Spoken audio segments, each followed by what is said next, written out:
The air reeked of swamp rot and concrete dust as I stood at the edge of what used to be my backyard, watching Karen from the HOA scream at a city inspector while her 800K pre-Emro McMansion slowly sank another inch into the muck.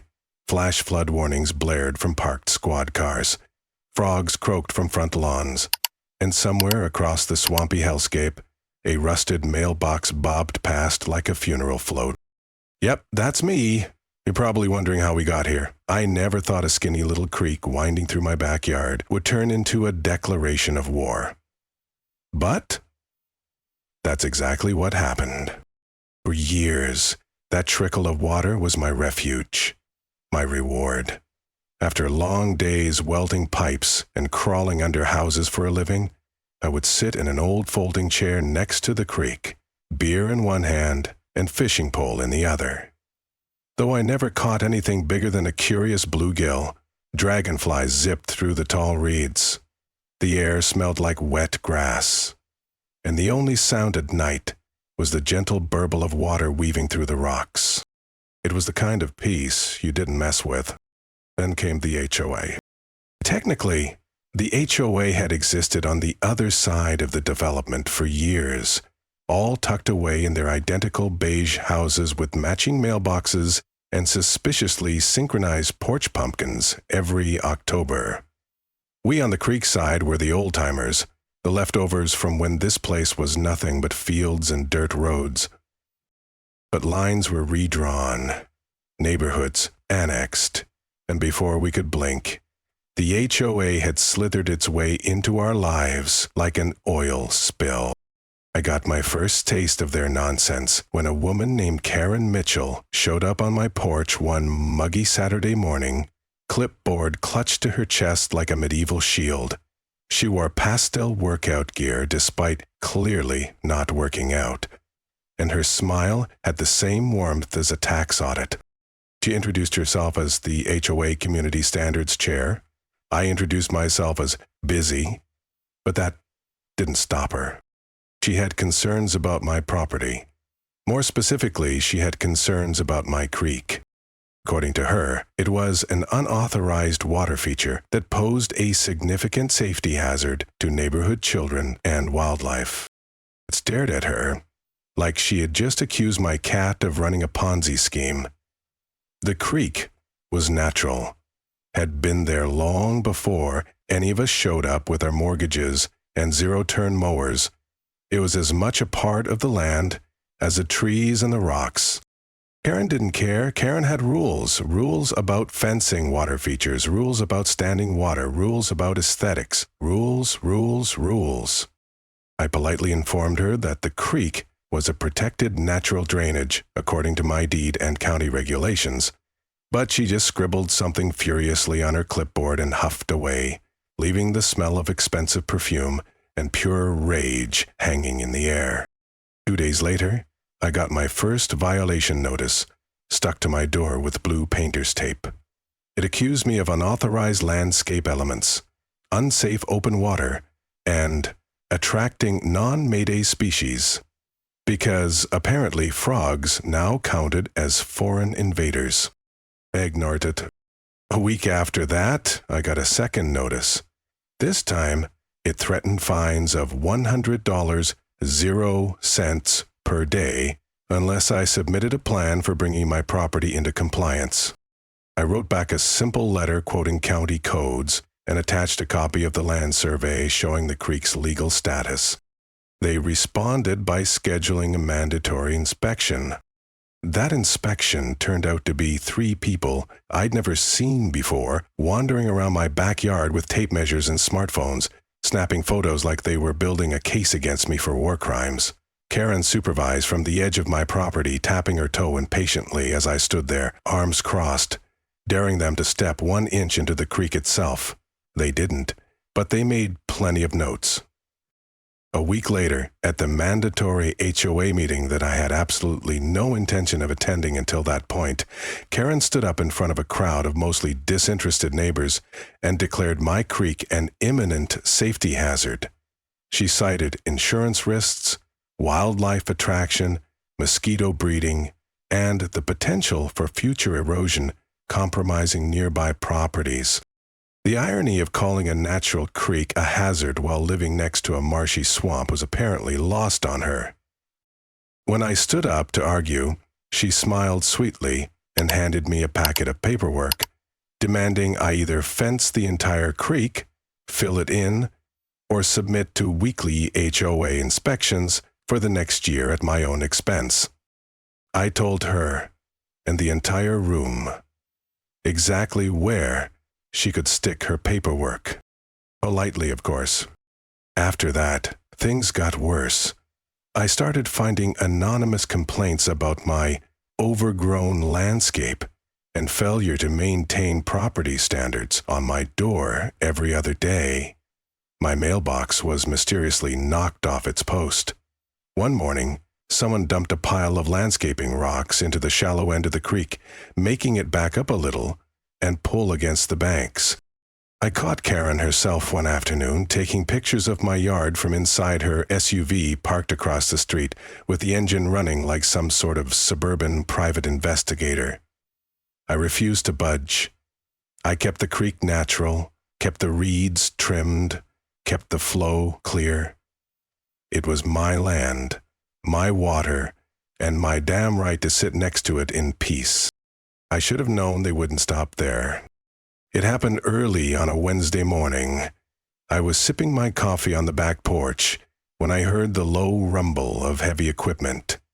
At first I thought it was city workers fixing the pothole up on Maple Drive, but the sound got closer. I stood up just in time to see a small cement truck backing slowly down the side alley between my house and the next. A man in a neon vest and hard hat was guiding it like he was parking a Ferrari. Shouted to the driver over the growl of the engine. I sprinted down the steps and across the yard just as they positioned the chute directly over the upper curve of my creek. "Hey," I shouted, waving my arms. "What the hell do you think you're doing?" The guy in the vest barely glanced at me. "Just following work orders, sir. Drainage mitigation project. Approved by the HOA. Before I could get another word out, the chute swung down and a thick gray slurry of wet concrete began pouring into the creek. I lost it. I charged forward but slipped in the muddy grass and went down hard on my side, scraping my arm. By the time I scrambled back to my feet, the cement was already spreading like a toxic ooze, coating the pebbles, drowning the reeds, suffocating the water itself. Frogs leapt desperately away from the flow, but some were too slow, trapped in the sticky mess as it hardened. The driver kept the drum spinning, casually filling the entire upper bin with thick gray sludge, while the best guy checked the clipboard and nodded approvingly. I screamed at them to stop, to show me paperwork to get off my land, but they just ignored me. By the time they finished and pulled away, my beautiful creek had been reduced to a grotesque concrete scar, a silent, lifeless ditch that stretched from one end of the yard to the other. A slow rage settled into my bones as I stood there, dripping mud and blood, staring at the smoking ruins of what had once been the soul of my home. Karen watched from the sidewalk, arms crossed, smiling like she had just won a game of chess. She thought I didn't even know we were playing. I wiped the mud from my eyes, straightened up, and smiled right back.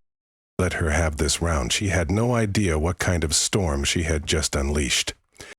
The first rain was almost a relief after the summer. A heavy sheet of gray rolled in from the west, drenching the baked streets of our neighborhood in a welcome flood of cool water. I sat on my porch and watched it come.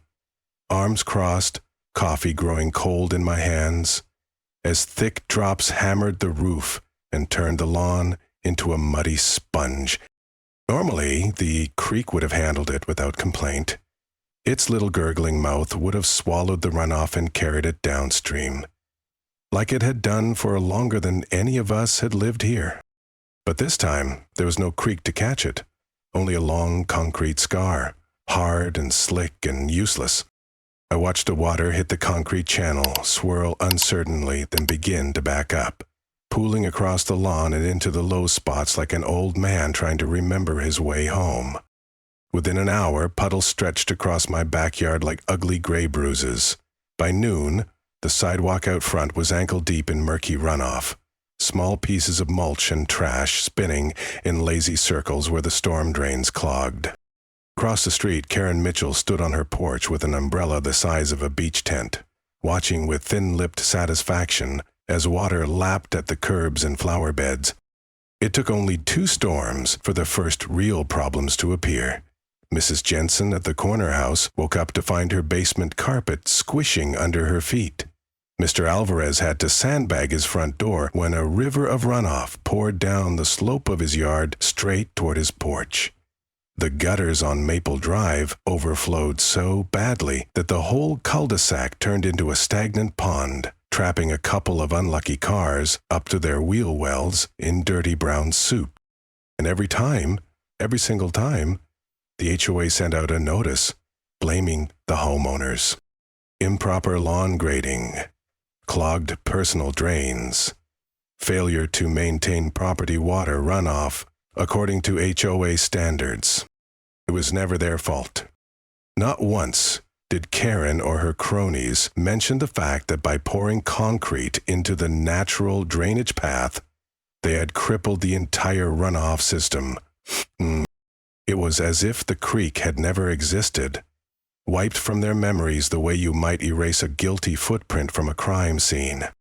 I said nothing publicly. I went to the meetings, nodded politely when they showed satellite photos with red circles around problem areas, watched as they passed new emergency measures requiring mandatory property drainage inspections, which, coincidentally, cost $250, 0 cents per household. I played the fool. While inside, I documented everything. Every storm. I walked the neighborhood with my old Nikon camera slung around my neck, pretending to be a hobbyist photographer while quietly snapping hundreds of photos. Flooded yards, submerged mailboxes, water pooling along the newly landscaped common areas. I kept a notebook too, filled with times, dates, locations, and notes about which homes were affected worst. I even started flying my old drone after the bigger storms, capturing aerial shots of the way the water flowed, or more accurately, failed to flow. Nobody seemed to notice. They were too busy bickering, because as the water problems got worse, so did the tension between neighbors. Mrs. Jensen accused the Alvarez kids of blocking the storm drain with a soccer ball. The Hendersons blamed the Patels for installing a new flower bed that supposedly redirected runoff onto their lawn. People who had once shared beers and barbecue recipes now filed formal complaints against each other for deliberate water mismanagement. The HOA naturally leaned into it. They appointed Karen to head up a new flood mitigation task force, which mostly seemed to involve her writing ever more aggressive violation letters and pushing through emergency fines with 0 votes. Meanwhile, the actual drainage infrastructure continued to rot under the pressure. The few storm drains we had were never meant to handle the full runoff of our area without the natural creek doing its job, and they choked under the weight of the storms, like a man trying to breathe through a straw. The streets cracked. Lawns washed away.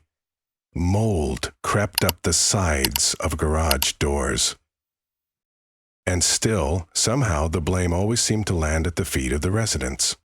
I heard one neighbor muttering bitterly at the mailbox one morning that maybe Karen ought to fine herself for not controlling the weather. The sarcasm was getting thicker than the flood water. I said nothing, just nodded sympathetically and tucked another set of printed photos into my growing evidence file. It wasn't just the water that was rising. It was resentment, thick and ugly, building pressure under the surface of our tidy neighborhood like steam under a cracked kettle lid. You could feel it in the way people avoided each other's eyes at HOA meetings, the way whispered conversations cut off abruptly when certain board members walked past. And Karen? Well, Karen seemed to thrive on it. She strutted around in her HOA badge like it was a sheriff's star, relishing every new complaint, every new fine levied against homes she didn't like. She even made a special visit to my door one afternoon, fake smiling and informing me that due to ongoing drainage issues, I was required to submit a full landscaping plan for review by the end of the month. I asked if the plan needed to account for the literal wall of concrete they had poured into my property without my permission, but she just blinked slowly and said that any alterations to the current drainage structures were subject to further fines. I signed the paperwork with a smile, took her official-looking form, and added it to my ever-ticketing binder of ammunition. Let them bury themselves. I was patient. I had time. And I knew something they didn't. Nature doesn't forget. Water doesn't forgive. And concrete, for all its smug permanence, cannot stand forever against the simple, unstoppable persistence of rain and gravity. So it wouldn't be long now. The cracks were already showing if you knew where to look. I saw it in the slow but steady sink of Mr. Alvarez's retaining wall, in the widening puddle that never quite dried up at the base of the Hendersons' driveway, in the way Mrs. Jensen's front lawn looked suspiciously tilted toward the street after the last big storm. The earth was moving, imperceptibly at first, like a cat shifting its weight before a pounce, but moving all the same, all because they had tried to pave over something that was never meant to be controlled. I kept my head down, kept my mouth shut, kept my camera batteries charged. Because it wasn't just me they had wronged anymore. It was all of us. And when the dam finally broke, I intended to have a front row seat. The third week of rain started like a drumroll, soft at first, barely a whisper against the window panes, and then it gathered strength, swelling into a full-throated roar that turned the skies black and the air thick with the smell of wet earth and ozone. The weather reports flashed warnings on every station, calling it a 100-year storm, a freak convergence of cold fronts and saturated ground. But out here in the neighborhood, it just felt like Judgment Day. The streets became rivers overnight. Asphalt disappeared under swirling gray currents, flecked with bits of sod and shattered mulch. Manhole covers burped brown geysers into the air. Gutters ripped free from the sides of houses with sharp metallic groans. The water too much for the flimsy construction to handle. Lawns disappeared beneath dirty lakes that shimmered under the streetlights like glass and oil. And the houses, God help them, the houses began to crack. It started small. Hairline fractures spidering across driveways and walkways, easy enough to ignore if you squinted or chalked it up to settling, but then the real damage surfaced. Long, jagged fissures climbed up stucco walls like lightning scars. Door frames warped until front doors refused to latch. Garage floors buckled as the earth beneath them shifted. Inside, I watched it all unfold from my porch. Same folding chair, same battered thermos of coffee. A silent sentinel bearing witness as nature reclaimed what it was owed. Across the street, Karen Mitchell stood in ankle-deep water, screaming into her cell phone, gesturing wildly at the lake that had consumed her prize-winning rose bushes and was now licking the steps of her front porch. Her perfect suburban utopia was dissolving into a swamp, and she couldn't stop it. She tried, of course. The HOA scrambled like ants from a kick nest, throwing together emergency meetings in the community center, passing out sandbags from the back of a rented U-Haul, issuing urgent emails blaming everything from clogged city drains to unusually high tides. They brought in a landscaping company that specialized in rapid water remediation, which mostly meant dumping gravel into the worst puddles and hoping for the best. Karen herself spearheaded a campaign accusing the city of negligence, filing complaints, threatening lawsuits, ranting about how their tax dollars entitled them to better drainage systems. But the truth hung in the air, heavy and unspoken, because anyone with eyes could see where the problem started. It started where the creek had once been.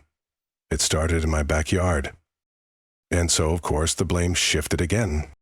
First, it was whispered among the HOA board members during emergency sessions.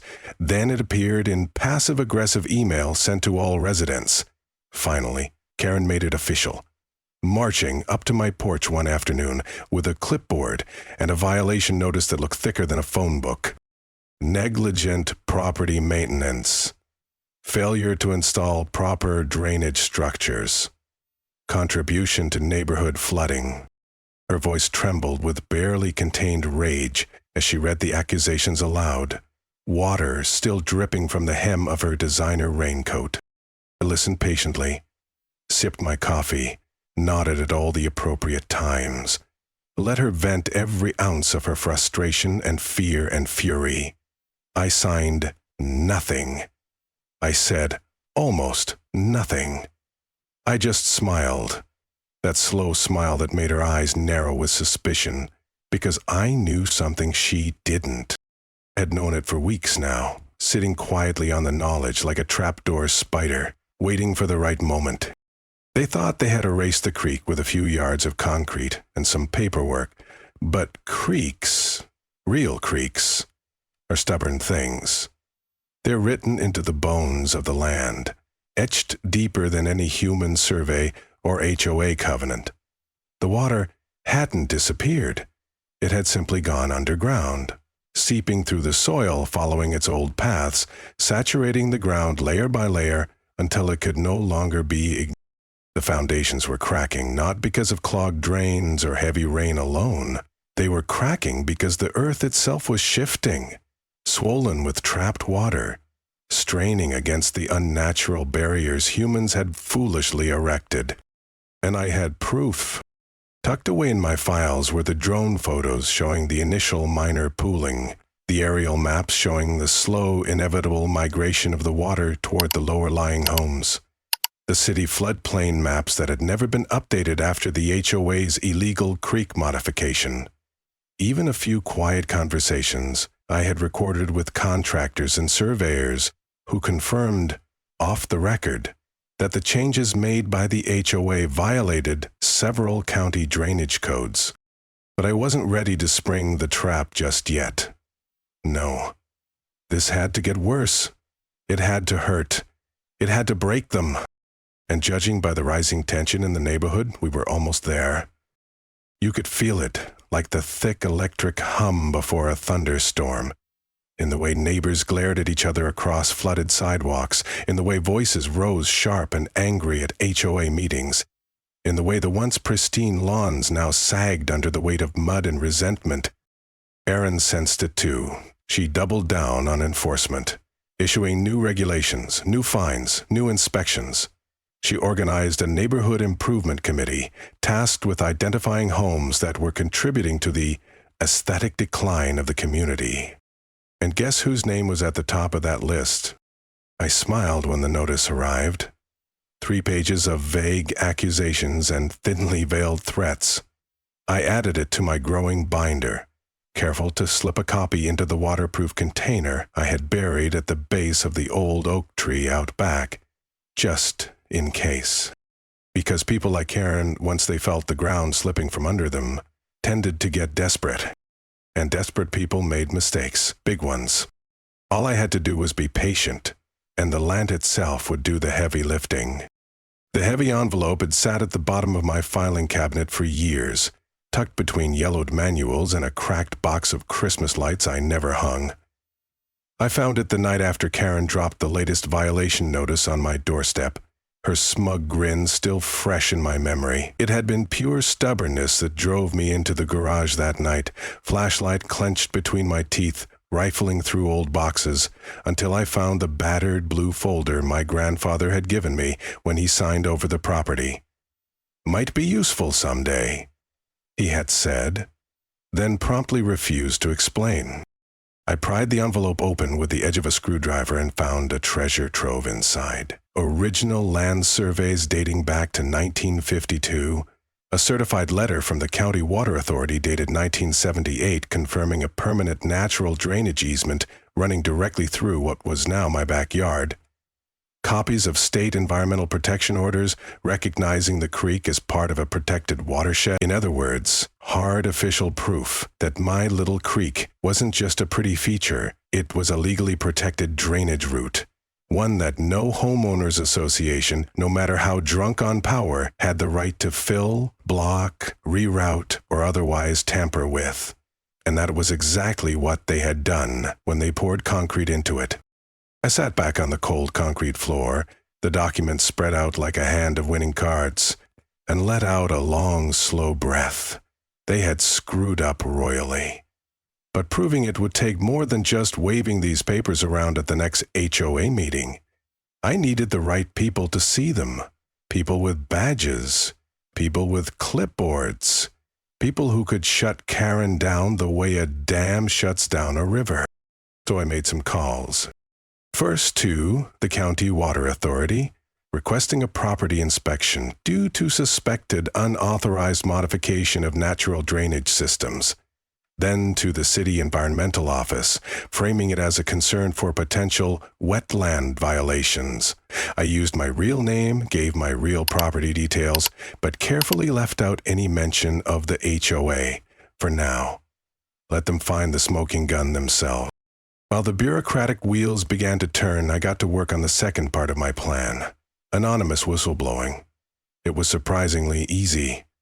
A burner email account, a carefully crafted message explaining the situation, complete with aerial drone photos, time-stamped pictures of the concrete pour, copies of the old easement documents, and links to county code violations. I sent it to every local news station, the city newspaper, a couple of popular suburban Facebook groups, and just for fun, the HOA gossip forum that Karen had banned me from last year.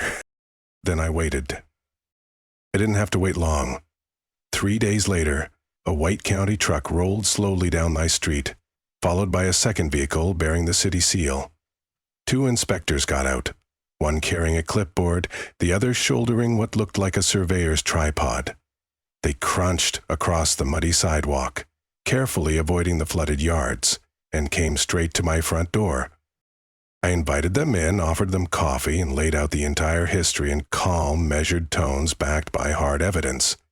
They listened, asked a few pointed questions, then spent the next 4 hours meticulously inspecting the creek area, measuring the concrete fill, taking soil samples, snapping photos from every angle.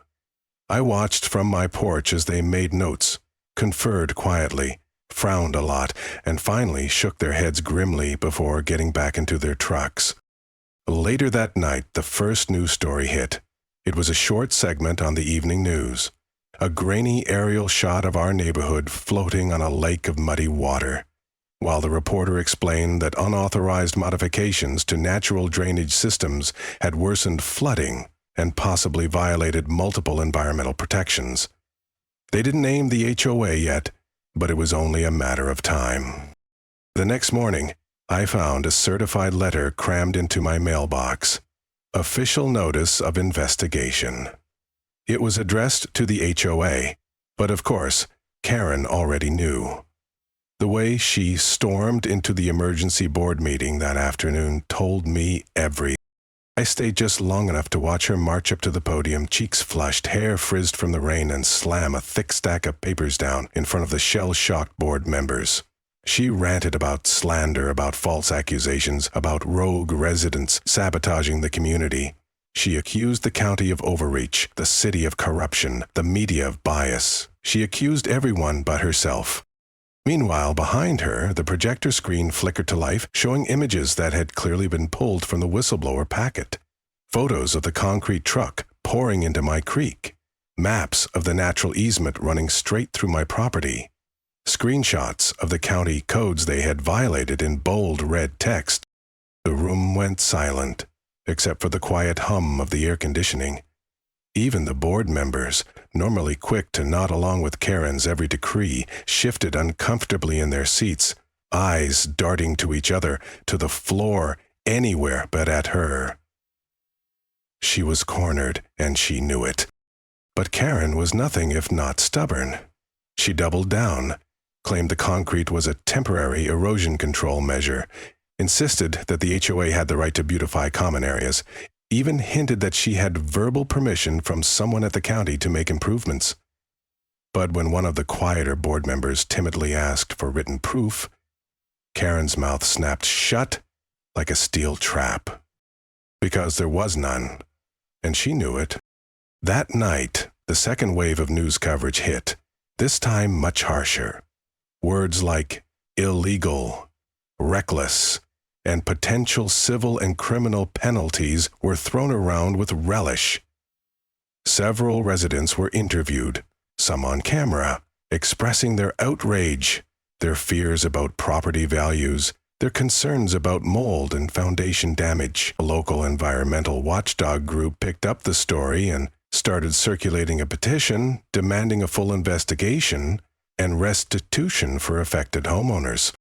Within a week, the county posted official violation notices on the community center doors. City inspectors began knocking on doors not to issue HOA fines, but to conduct property inspections related to flooding and foundation integrity. Lawsuits started brewing in the background, rumors spreading like wildfire that several homeowners were planning to sue both the HOA and individual board members for negligence and property damage. And at the center of the storm stood Karen, desperately trying to plug the leaks in a ship that was already halfway underwater. She tried to rally her loyalists, the few die-hard rule followers who still believed in the righteousness of HOA governance. But their numbers dwindled with every soggy basement and cracked wall. She tried to spin the narrative, claiming victimhood, alleging conspiracies. But nobody was buying it anymore. The neighbors who once nodded along to her tirades now crossed the street to avoid her. The board meetings, once packed with sycophants, now barely scraped together a quorum. Her kingdom was crumbling, and she had no idea how to stop it. I watched it all unfold from my porch, sipping my coffee, flipping through the growing stack of news articles and legal notices with quiet satisfaction. Because Karen might have had the HOA by the throat once. But now the county, the city, the news, and the law had her by the ankles, dragging her down 1 inch at a time. She had built her empire on arrogance and asphalt, poured her false confidence into concrete, and in doing so, she had forgotten the most basic rule of all. Nature always wins. The first set of city citations hit like a thunderclap. Thick envelopes crammed into every HOA board member's mailbox, each bearing the grim weight of government letterhead and legal language sharp enough to cut steel. Karen's face when she opened hers must have been priceless. But the real show came that same afternoon when the city posted red tags on a dozen front doors, including hers: unsafe structure, unstable foundations, immediate occupancy, restrictions. Their dream homes were now condemned. I watched as families stood in the rain, confused and defeated, staring at bright orange warnings like they'd just watched their entire future sink into the mud. Movers filled the streets within days. "Karen!" she screamed, threatened, hired lawyers. But it was too late. The damage was real. The law didn't care about her clipboard, and neither did the land. Insurance companies refused to pay. No coverage, no help, just losses. Her precious home condemned. Her rule over. And when the HOA finally dissolved, nobody cheered. Nobody needed to. The silence said everything. But something beautiful came after. The creek came back, the people came together, the land healed. I planted a small wooden sign right where the water re-emerged. It read, "Nature always wins." And it wasn't about revenge. It was truth. The land doesn't forget. And in the end, it always reclaims what was taken. So if you've made it this far, thank you for watching. If this story struck a chord with you, hit that comment button and type 1 to let me know you liked it. If it didn't quite land for you, hit 0, and I'll work to make the next one even better. Because this isn't just about one Hoa nightmare. It's about standing up. It's about what's right. It's about knowing that even when everything seems lost, justice, like water, will always find a way.